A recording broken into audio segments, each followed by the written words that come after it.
이름으로 기도하옵나이다. 아멘. 같이 한번 읽어볼까요? 시작. 인생의 변화, 인생의 변화. 천성은 안 변해. 그런 표현을 많이 씁니다. 우리가 천성은 안 변해. 여러분, 사람은 변할 수 있을까요? 또 이런 표현을 자주 쓰죠. 그 버릇 못 고쳐. 그 버릇 못 고쳐. 어떻게 보면 사람은 변하기도 하고 안 변하기도 하고 좀 애매하죠. 여러분, 변하지 않는다면 교육 무용서를 주장하는 거예요. 교육할 필요 없잖아요. 변하지 않는다면. 그렇죠? 우리는 교육을 통해서 변하기도 하고. 여튼 조금 깊이 한번 들어가 볼까요? 천성과 성격은 좀 차이가 있어요. 천성이란 말은 하늘에서 태어날 때 DNA 부모로 받은 거, 이걸 천성이라.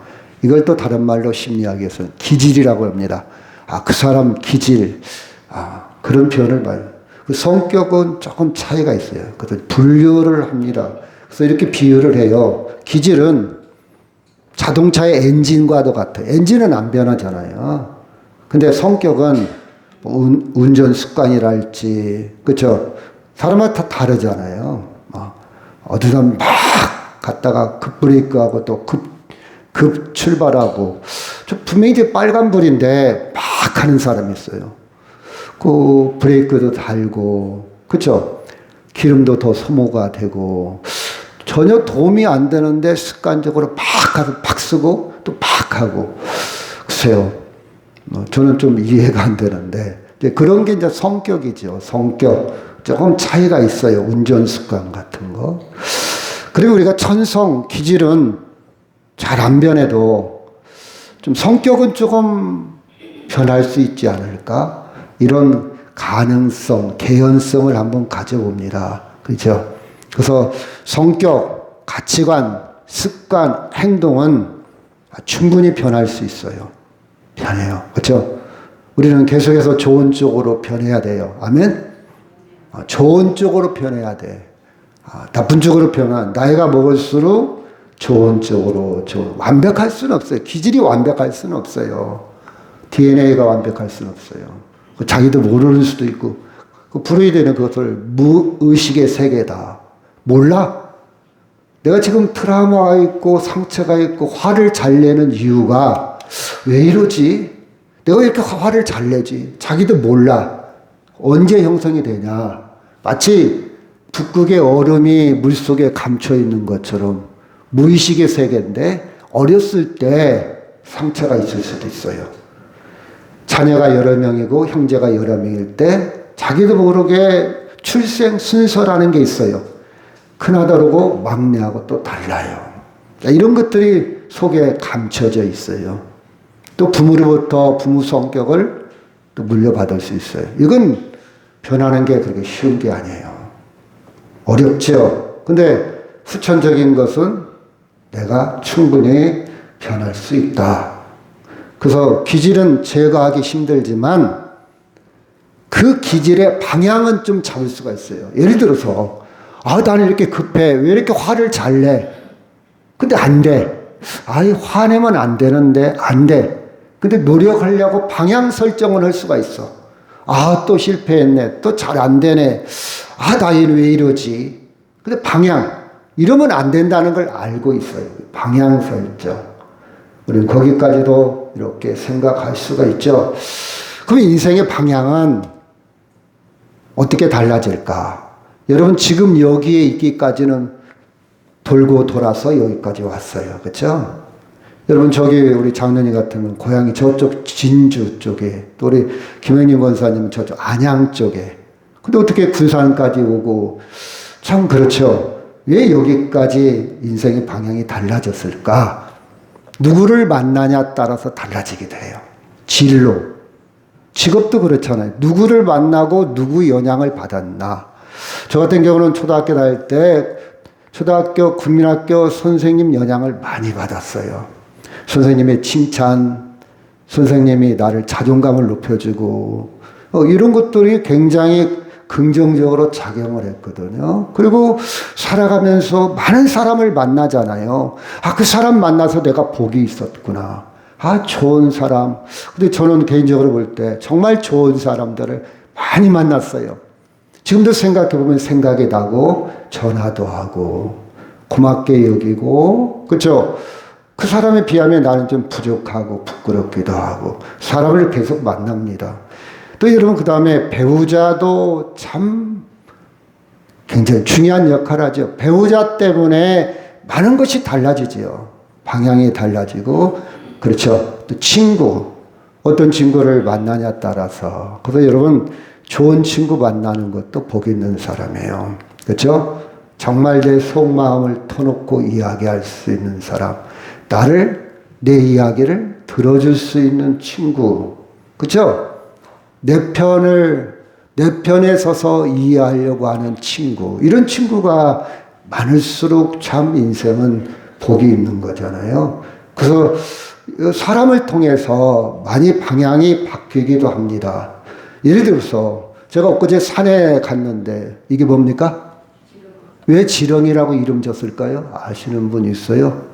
왜 지렁이? 저는 굉장히 생각을 많이 하는 사람이에요. 너무 많이 해서 탈이지만 지렁이란 이름은 징그럽다 해서 지렁이란 순수 우리말이에요. 징그럽잖아요. 근데 이 지렁이가 제가 산에 갔는데 길바닥에서 막 발버둥치고 있어요. 지렁이는요 수분이 증발되면 죽어버려요. 이게 지렁이는 땅 위에 올라오면 죽어버려요. 얼른 땅 속에 들어가야 돼. 그럼 몇 초가 지나면 죽을 거예요. 그럼 여러분은 어떻게 하렵니까? 징그러워 하고 피해갈 수도 있고 아니면 관심도 없을 수도 있고. 근데 저는요 환경 문제에 관심도 많고 생태계 또 땅에 대해서 관심이 많은 사람이에요. 그냥 지나칠 수가 없죠. 얼른 축축한 땅을 주변에서 나무떼기로 얼른 이렇게 구더기를 파갖고 제가 손에 들고 거기다가 넣어주고 덮어줍니다. 그래야 살 수 있거든요. 그리고 인위적인 수분을 제가 제공해 줬어요. 왜 그럴까요? 이 가치관.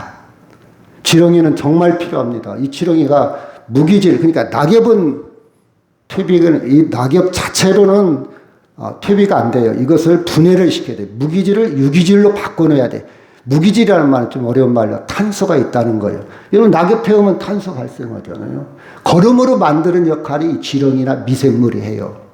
지렁이가 정말 중요해요. 이 땅 속에 그런 역할을 하는 정화, 많은 영양을 공급하는 이 지렁이가 똥으로 만들고 그렇죠. 동물 사체를 분해를 시키게 굉장히 좋은 역할을 하고 여러분 립스틱 칠하고 다니잖아요. 우리가 여자들이 평균 립스틱을 평생 동안 3kg를 먹어요. 뒷섬 립스틱 먹지 마세요.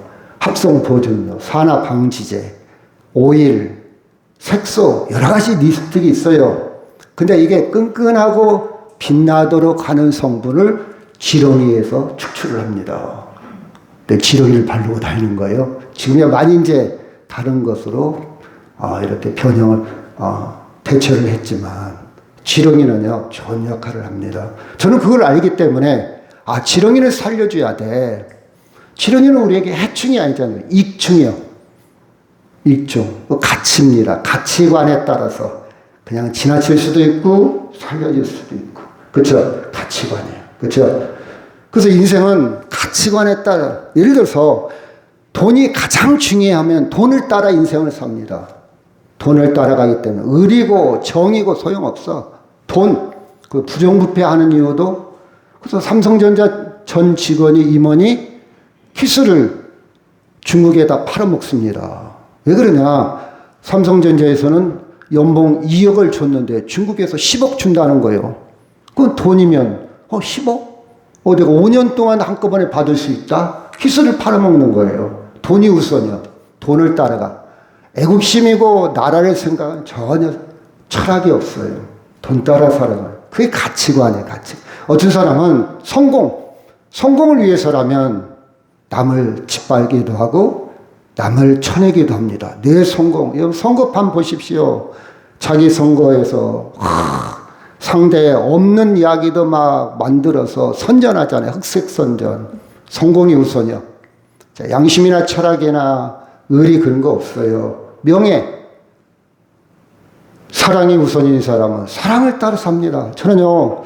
인간 심리를 이렇게 분석해 보면 28년 동안 자기를 키워주고 사랑했던 부모도 사랑하는 사람이 딱 만나면 떠납니다. 부모 떠나요. 부가 아무리 붙잡아도 이 사랑의 힘이요. 사랑이 최고로 생각하는 사람은 사랑에 따라서 인생이 달라져요. 또 하나님, 그렇죠? 난 하나님이 최고야. 이렇게 생각하는 사람은 하나님을 따라서 인생이 달라집니다. 그렇죠? 또 우리는 살아가면서 인생이 언제 달라지냐? 사건, 사고. 그래서 인생이 전환, 인생의 변곡점, 그 사건. 제가 아는 분은요, 40대 중반인데 독일계 아시아 총괄 본부장이요. 연봉이 10억 가까이 벌었던 사람인데 45세에 친구가 정말 외국인 학교를 많이 다녔어요, 이 친구가. 근데 친구가 갑작스레게 심장마비로 죽었어요. 자, 종아리에 있던 혈전이, 피떡이 갑자기 돌아서 혈류를 타고 돌아서 뇌에 가서 멈추면, 뇌에 가서 딱 막히면 뇌질증이 생겨. 뇌경색이 생겨. 그럼 문제가 생기죠. 심장에 딱 붙어버려, 그게. 그 사람 건강했고, 운동도 했고, 아무 이상이 없습니다. 한순간에 그렇게 죽을 수도 있어요. 그 죽음을 보고 인생이 달라진 거예요. 연봉 10억 가까이 받았던 그 친구가 다 내려놓고, 정말 중요한 게 뭔가. 물론 지금까지 벌었던 돈이 있으니까 그럴 수도 있겠지만, 여러분 45세면 더 돈 벌 나이고, 한 달만 버티면 몇 천만 원이, 몇 억이 왔다 갔다 하는데, 쉬운 일이 아니잖아요. 우리는 그런 돈을 안 벌어봐서 그 심리는 모르겠지만, 이렇게 사건과 사고, 질병, 또 실직, 새로운 기회에 따라서 인생이 달라지기도 하고, 방향이 바뀌기도 합니다. 또 살아가면서 인생의 목적이 생깁니다. 비전이 생겨요. 그러면 달라지기도 해요. 비전, 목적, 그렇죠? 달라지기도 합니다. 저는 책의 영향을 많이 받습니다. 책. 지나라고 보니 마흔이 귀였다. 제가 40대 읽었던 책인데, 여러분 논어 같은 경우도 많이 나왔잖아요. 굉장히 영향을 많이 해요. 40은 부록이라고 하죠. 부록. 유혹을 받지 않는다, 이제. 중심, 정체성. 누구의 유혹에 따라 휘둘리지 않는다는 뜻이에요. 40. 50이 되면 지천명. 하늘의 뜻을 안다. 하늘의 명령. 하나님의 뜻이 무엇인 것을 분별할 나이가 됐다. 50이 되면. 그렇죠? 그 다음에 60이면 이순이란 말은 이런 뜻이야. 귀가 순하다. 누가 나한테 욕을 하든 험담을 하든 칭찬하든 거기에 이제 울고 웃지 않는다 이 말이에요. 너는 그럴 수도 있지. 그래서 여러분 60이 되면 평정이 있어요. 근데 누가 이만한 얘기만 해도 막 화 끌고 막 화를 내고 나를 무시했어. 그런 사람 많잖아요. 그렇죠? 저도 그런 중에 하나고. 이런 말을 들으면서, 이런 책을 읽으면서, 야, 내가 좀 성숙해야 되겠다. 조금 다듬어져야 되겠다. 나는 미숙한 어른인가? 나는 어린아이 같은 어른인가? 이런 생각들을 많이 하죠. 아니면 아포리즘 같은 게 많이 있잖아요. 그렇죠. 제가 엊그제 읽었던 책 중에 이런 말이 있습니다. 원수를 갚지 마라. 썩은 나무는 저절로 떨어진다. 그렇죠. 보복하지 마라. 소펜하우어가 했던 말인데요. 저 사람이 나한테 너 두고 보자. 그렇게 하지 말라. 썩은 사과는 저절로 떨어지냐. 그냥 놔두면 그냥 떨어지게 돼 있어. 그냥 맡겨. 그걸 가지고 잠이 오고 안 오고, 네가 그럴 수가 있어. 내가 혼자 살으니까 네가 날 무시해. 이것 때문에 평화를 잃어버리고 잠을 못 자고 스트레스 받고 혈압 오르고 그럴 필요가 없다 이 말이에요. 이렇게 우리는 책을 통해서 많은 변화, 그렇죠? 인생의 방향이 많이 바뀌어요. 내가 어떤 직업을 가질까? 내가 어떻게 해야 행복하게 살까? 책의 영향을 많이 받잖아요. 그래서 제가 항상 하는 얘기지만 독서는 독서는 앉아서 하는 여행이고 여행은 걸어다니는 독서다. 그래서 저는 두 가지를 항상 강조합니다. 독서와 여행. 그렇죠? 이렇게 사람을 많이 변화를 시킵니다. 그렇죠? 여러분, 그러나 변화 중에서 아까도 잠깐 언급했듯이 가장 강력한 변화의 원인 중에 하나가 뭐라고요? 사람이 변했다. 사람이 방향이 달라졌다. 사람이, 그쵸? 그 중에 가장 영향을 미치는 것 중에 하나가 뭐라고요? 반응이 전혀 없네요. 아까도 잠깐 언급했는데, 사랑입니다. 사랑. 그쵸? 사랑. 사랑을 받으면요. 강력한 변화가 일어납니다. 사랑을 느끼면, 사랑하게 되면요. 여러분, 이건 어떻게 보면 저는 그렇게 생각해요. 지성 안다는 것도 뛰어넘을 수 있어요. 분명히 이건 잘못된 거야. 그럼에도 불구하고 사랑에 빠지면요. 정신 못 차려. 그렇죠? 그래서 우리가 내로남불이라는 말 있잖아요. 내가 하면 노면쓰고 남이 하면 불륜. 사랑에 빠지면요. 네가 사랑하는 사람 마음을 알아? 그래서 내가 그런 표현을 많이 합니다. 학생이, 야, 사랑에 한번 빠져봐. 인생은 사랑도 한번 해봐. 어떻게 인생이 이렇게 밋밋하냐? 사랑에 빠져서 가슴앓이도 한번 해보고 상처도 한번 채기도 하고, 그렇죠? 이게 인생이 버무려지는 거 아니에요? 그래야 그런 사람들을 이해할 수 있고 그 마음에 공감할 수 있죠. 그 사랑이 사랑. 그래서 여러분 많이 부모도 보면요, 삶의 우선순위가 자녀를 사랑하는 것 중심으로 흘러요. 자녀를 사랑하는 것. 그렇죠? 그래서 여러분 자녀들은요 그걸 모르잖아요. 부모가 돼봐야 알아. 부모가 얼마나 사랑하는지. 그렇죠? 그래서 자녀들은요 서는 것이 오래 남아. 근데 부모는 사랑이 오래 남아요. 차이가 있습니다. 사랑하는 사람을 만나면 삶의 목표가 달라집니다. 삶의 목표가 달라져요. 그렇죠? 그래서 사람은 자신이 무엇에 붙들려 있는가에 따라 인생의 방향이 결정돼. 나는 지금 돈에 붙들려 있으면 그쪽으로 가고, 사랑에 붙들려 있으면 그쪽으로 가고. 그래서 인생은 많은 차이를 가져옵니다. 그렇죠? 사람의 직업이나 진로, 그렇죠? 가장 사랑하는 것에 결정되게 돼요. 아, 나 그거 하고 싶어. 나 그거 하고 싶어. 해서 결정하기도 하고, 그렇죠? 그의 인생은 그 마음을 사로잡는 것에 의해서 달라지기도 합니다. 자, 14절 시작. 그리스도의 사랑이 우리를 강권하시는도다. 우리가 생각하건대 한 사람이 모든 사람을 대신하여 죽었은즉 모든 사람이 죽은 것이라. 바울의 고백입니다. 바울은요 그리스도의 사랑에 사로잡혔어요. 강권이라는 말은 강력하게 나를 사로잡는다 뜻이에요. 이것은 여러분 이 사랑은요 명예나 돈이나 의무가 아니라 그리스도의 사랑, 예수님의 사랑이 바울의 인생의 전환점이었어요. 바울의 인생이 달라졌어요.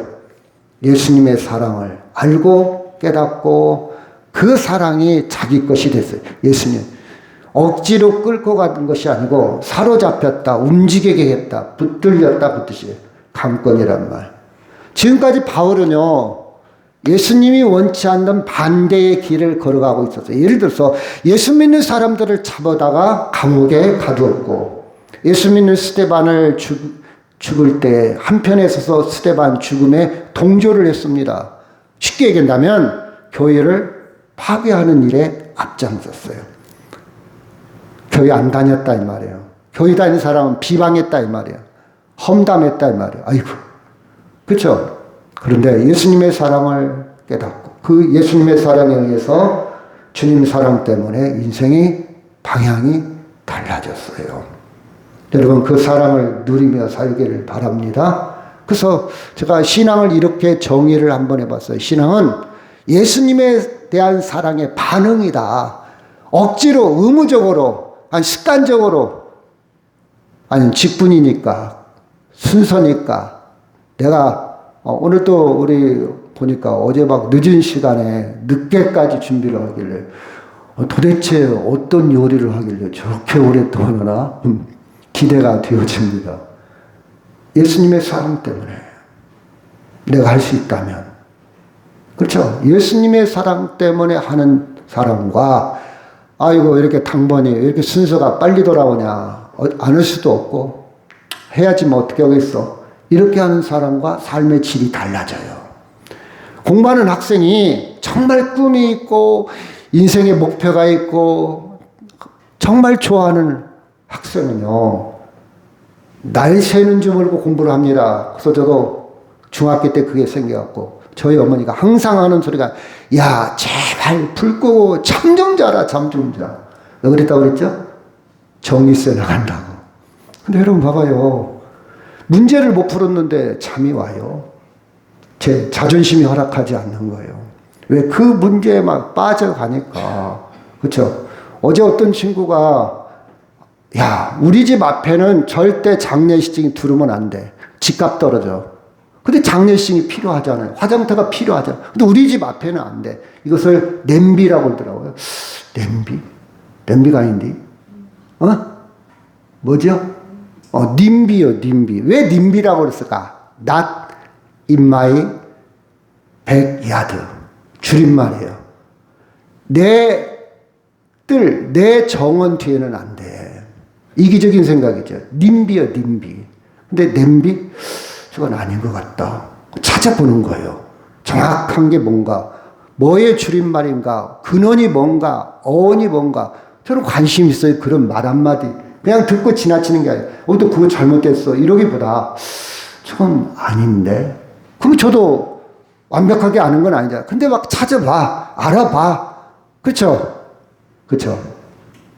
그게 제 반응입니다. 여러분, 신앙은 뭘까? 그냥 대충 예수 믿고 대충 교회 다니고 대충 내 생각으로 그려놓는 것이 신앙이 아니라 이럴 것이다가 아니라 한번 찾아봐. 예수님의 사랑이 도대체 뭘까? 예수님의 사랑에 대한 반응. 그러면 사랑하게 되면요, 기뻐, 감사, 평화가 있어요. 나를 드러내지 않아요. 그래서 꿈이 있고 비전이 있고 목적이 있고 방향이 설정된 아이는 공부하는 게 너무 재밌어. 너무 재밌어요. 이상하죠? 여러분, 공부하는 게 재밌다는 게. 재밌어요, 여러분. 제가 식물에 대해서, 나무에 대해서 관심이 많아요. 그럼 막 모르면 막 찾아봐. 재밌는 거예요. 이런 게 있었네. 이걸 몰랐네. 잎 모양도 다 달라. 겉이라고 그래요. 까칠까칠한 것도 있고, 또 그 잎맥이 다 모양이 달라요. 그게 왜 이렇게 됐을까? 이건 어떤 특징이 있을까? 관심이 있어. 그렇지, 관심이 있어. 그러면 모든 게 재밌어요. 귀찮지가 않아. 신앙도 마찬가지예요. 예수님의 사랑에 사로잡히면요, 신앙생활이 재밌어. 교회를 빨리 오고 싶어. 빨리 가고 싶어. 준비하고 싶어. 넉넉하게. 그렇죠? 사랑하는데 늦게 갈 이유가 없잖아요. 미리 가서 기다려야 되잖아요. 그렇죠? 예. 여러분, 그래서 주님의 사랑은 무조건성에, 이렇게 표현을 해봤는데, 주님은요, give and take가 아니야. 주고받는 게 아니야. 딜하는 게 아니야. 거래하는 게 아니야. 네가 나한테 잘해줘? 그럼 나도 잘해주지. 너는 나한테 도움이 안 돼. 단절, 절삭. 너가 안 만날 거야. 우리는 이렇잖아요. 나는 쟤 싫어. 수준이 안 맞아. 결이 달라. 나는. 우리는 이렇게 다 조건을 따지잖아요. 부부도 마찬가지. 조건이 안 맞으면 우리 이혼할까? 근데 주님은요, 세리, 그때 당시 세리는 아주 매국노였어요. 세리나 병든자, 심지어 나병에, 한센시병에 걸린 자, 심지어 창녀, 장애인, 그쵸? 거지, 사랑했습니다. 그 사랑 때문에 나도 예수님 사랑 받는구나. 네 꼬라지가 잘나서 사랑 받는 게 아니라 그 주님의 큰 사랑이 있었기에 너도 지금 네 양심을 봐라. 네 철면피를 봐라. 너 앞뒤가 안 맞잖아. 너 모순의 인생을 살고 있잖아. 그럼에도 불구하고 주님은 나를 사랑한다는 무조건성, 끝없는 사랑, 앤드리슬러그라고. 그렇죠? 끝없는 사랑이요. 우리는 3, 3번, 7번 포기합니다. 나 지쳤어. 나도 내 인생 살아갈래. 나 이제 그만, 내 에너지, 내 시간 그만, 나 소진시킬래. 우린 포기해요. 너는 너대로 살고 나는 나대로 살자. 부모와 자식 간에도 그렇게 정리를 합니다. 지쳐. 사랑의 용량이 딸려. 바닥난 거예요. 그렇죠? 근데 예수님은 끝없는 사랑. 끝없는 사랑. 그래서 베드로가 배신했잖아요. 그렇게 3번씩이나 경고했는데도 배신했어. 근데 베드로는 다시 만났을 때 따지도 묻지도 않고 평안을 얘기합니다. 평안해라. 여러분, 그 사랑을 느끼는 거예요. 주님은 나를 절대 버리지 않아요. 배우자도 자녀도 나를 버릴 수도 있어요. 나 아버지 싫어. 아버지라 부르지 않을 거야.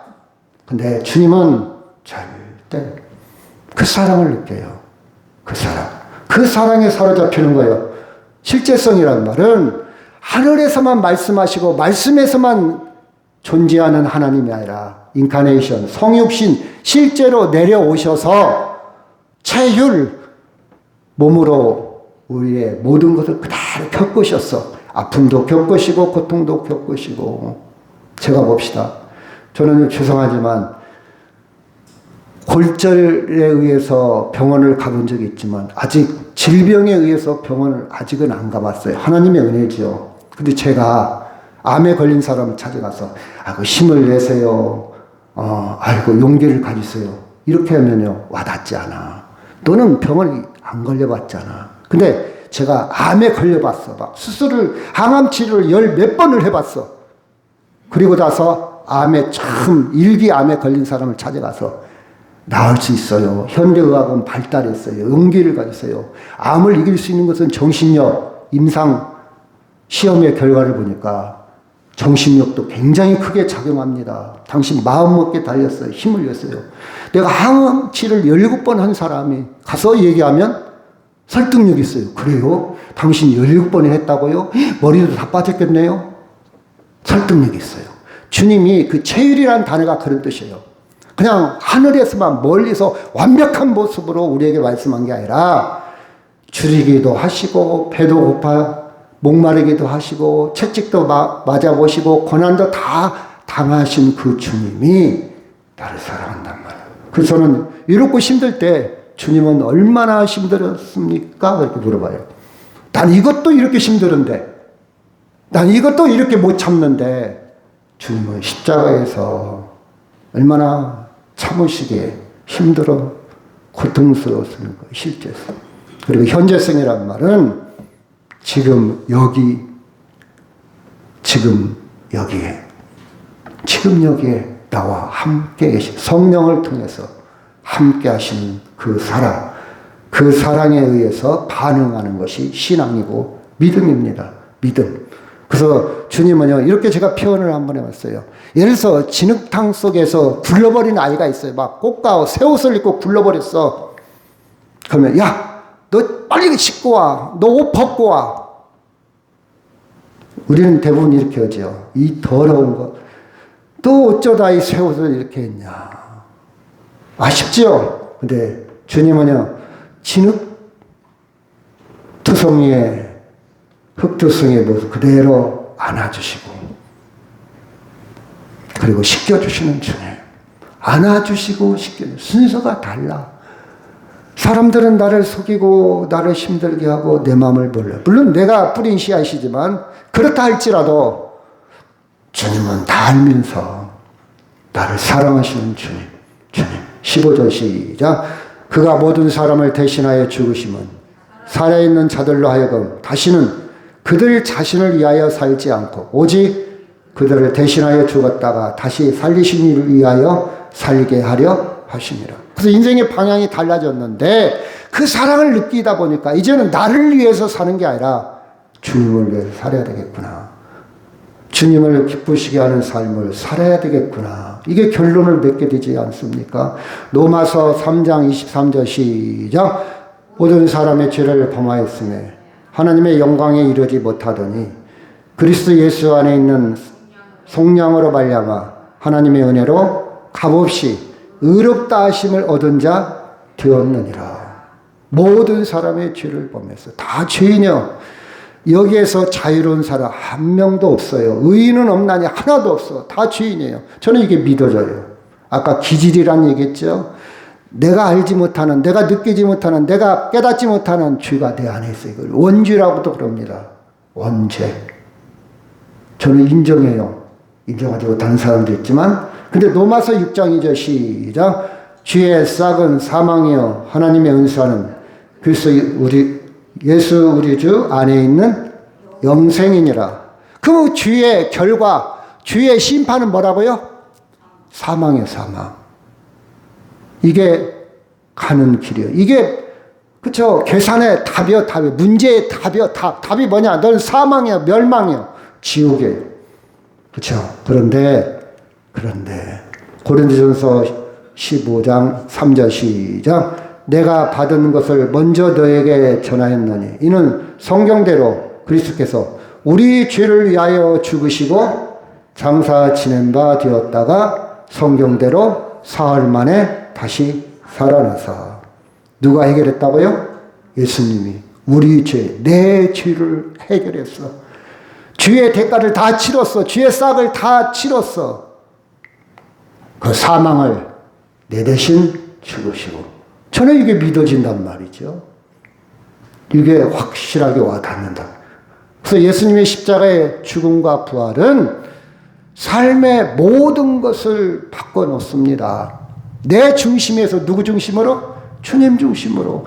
내 욕망, 내 욕심, 내 생각, 내 경험치, 내 지식, 내 정보를 거기에서 전환, 트랜스를 시켜요. 바꿔놓아요. 누구로? 예수님으로. 화가 나는데 예수님으로. 주인이 바뀌었어. 내가 주인이 아니야, 이제. 주님이 원하는 대로. 이게 순종입니다. 16절 시작. 그러므로 우리가 이제부터는 어떤 사람도 육신을 따라 알지 아니하노라. 비록 우리가 그리스도도 육신을 따라 알았으나 이제부터는 그같이 알지 아니하노라. 육신이란 말은 세상적으로 해도 괜찮아요.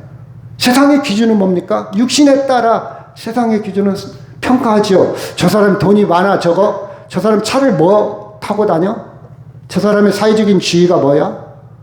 저 사람이, 그쵸? 이게 따라 사람을 압니다. 그래서 사람 육신에 따라 판단하지만 이제는 이제 세상 기준으로 살지 않는다 이 말이에요. 바울이 지금까지는 저 사람이 유대인이냐 이방인이냐 그 기준이 있었어요. 이방인? 전 지옥의 불쏘시개 감. 우리 유대인은 하나님의 선택받은 자야. 저 사람이 율법을 준수하느냐 안 준수하지 않느냐 그게 기준이었어요. 학식 많이 배웠냐 안 배웠냐, 초등학교 나왔냐 대학교 나왔냐 그게 기준이었어요. 근데 주님에 따라 달라집니다. 세리도 창녀도 병든 자 장애인도 심지어 주인까지도 어떻게 뭐가 보여요? 하나님의 형상이 보여. 하나님의 사랑이 보여. 하나님의 구원이 보여. 사람이 보이는 거예요, 이제. 옛날에는 겉모습으로 판단을 했어요. 저 사람이 오늘 명품을 입고 왔냐, 안 입고 왔냐, 무엇을 입었냐, 안 입었냐, 이게 보였다면 그건 아무 문제가 안 되고, 한 생명체, 한 인격체, 그렇죠? 하나님의 형상을 입은 하나님이 사랑하는 사람, 하나님의 자녀, 이게 보인단 말이에요.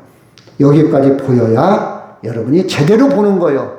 이게 믿음이에요. 이게 안 보이면 아직도 하나님의 세계를 잘 모르는 사람이에요. 하나님의 마음을 잘 몰라. 그렇죠? 제가 항상 그런 얘기가 있죠. 핸드폰 저 잘 몰라요.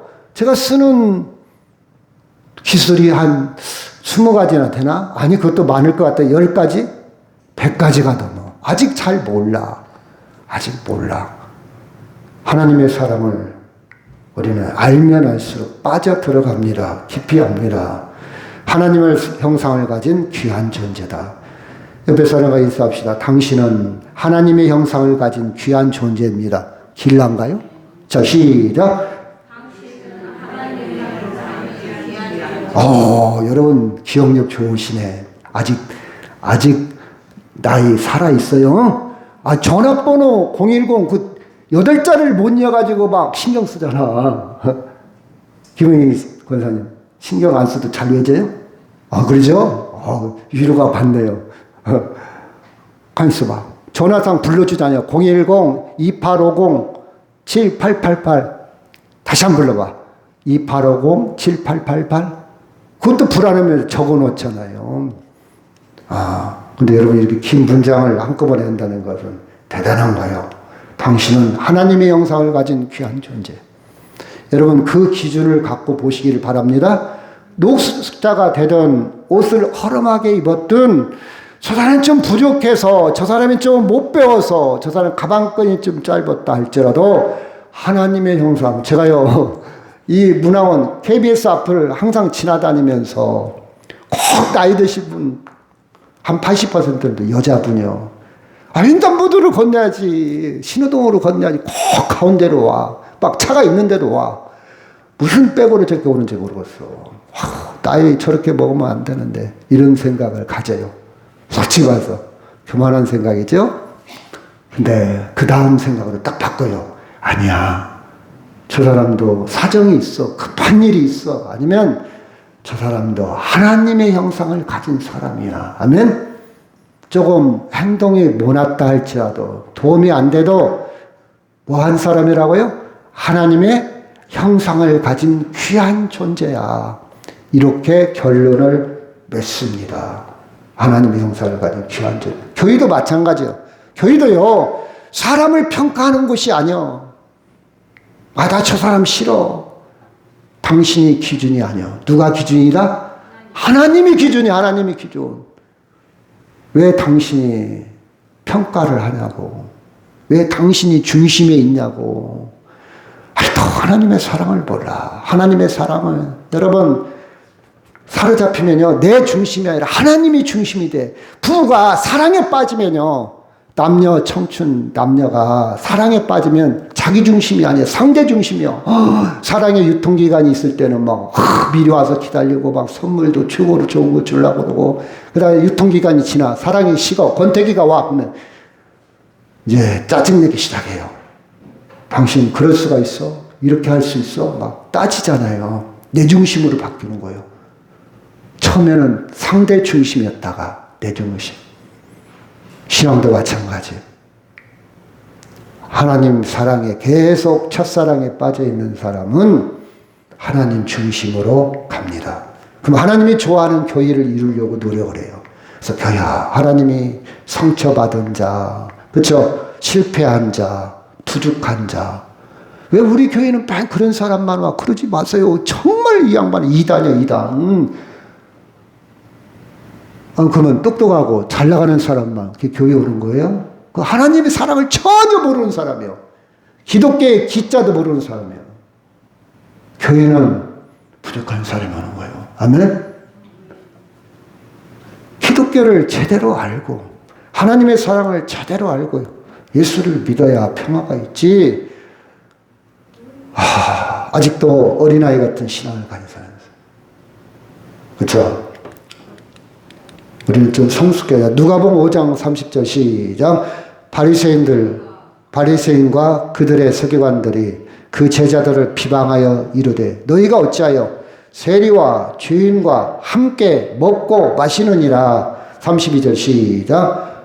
내가 의인을 부르러 온 것이 아니요 죄인을 불러 회개시키러 왔노라. 근데 이 역사를 보면요, 옛날에 지나면 똑같아. 그때 당시도 예수님을 비방해서 야, 너는 어떻게 죄인도 오고 세리하고 그런 사람과 어울리냐. 내가 온 목적은 의인을 똑똑하고 잘났고 많이 배운 사람들을 부르는 게 아니라 죄인을. 물론 그런 사람도 죄인이지만. 그렇죠. 우리 주님의 마음을 알아야 돼요. 그런즉 시작. 그런즉 누구든지 그리스도 안에 있으면 새로운 피조물이라. 이전 것은 지나갔으니 보라 새 것이 되었다. 이게 복음입니다. 약간 변형시킨 게 아니야. 완전히 새로운 피조물, 새로 만들었어. 수리해서 쓰는 게 아니야. 고쳐서 쓴 게 아니야. 우리를 고쳐서 쓴 게 아니라 주님은 우리를 보는 관점이 뭐냐. 우리는 고쳐서 쓰잖아요. 저 안 고쳐져. 물건 같으면 고쳐서라도 쓰지. 저 인간 안 달라져. 우리 그렇게 얘기하잖아요. 근데 주님은 우리를 안 고쳐진 건 사실 주님이 몰라서 이런 얘기 했을까요? 우리 계속해서 뒤지잖아요. 그럼에도 불구하고 너는 새로운 사람이다. 새 것. 사람은 새 것을 좋아하잖아요. 주님은 나를 그렇게 좋아한다는 거예요. 제가 그걸 깨달았어요. 저도 막 뭘 보면 새 것이 좋잖아요. 새 거. 아, 주님도 내가 달라진 것도 없는데 새 것으로 그렇게 반겨주는구나. 나 그거 깨닫고 한참 멍 때렸어요. 주님의 가슴은 새 것을 대하는 것처럼 나를 대하는구나. 내가 봐도 나는 안 고쳐졌어. 새 것이 아니야. 헌 것이 헌 것. 주님이 보는 관점이 이렇게 차이가 있더라고. 그래서 성경을 볼 때 내 관점으로 보는 게 아니라 주님 관점으로 봐요. 주님 관점으로. 그러니까 은혜가 배가가 되는 거지. 새로운 피조물이래. 새로운 그렇죠. 새 생명으로 창조했다는 뜻이에요. 새로운 피조물은. 여러분, 이걸 깨달을 때 인생의 목적, 의미, 방향, 가치가 변해요. 그 어디나 천국일세, 빈들이나 궁궐이나 나 이제 새 생명 얻은 몸. 이게 찬송입니다. 이게 기도고 이게 신앙생활이에요. 신앙생활. 자, 시작. 모든 것이 하나님께로 났으며 그가 그리스도로 말미암아 우리를 자기와 화목하게 하시고 또 우리에게 화목하게 하는 직분을 주셨으니 곧 그 하나님께서 그리스도 안에 계시사 세상을 자기와 화목하게 하시고 그들의 죄를 그들에게 돌리지 아니하시고 화목하게 하는 말씀을 우리에게 부탁하셨느니라. 왜 사람이 사이가 멀어집니까? 죄 때문에 그래요. 믿음이 깨져. 약속을 안 지켜. 그럼 사이가 멀어져. 불목이요, 불목. 말을 안 해. 아는 채 안 해. 그쵸?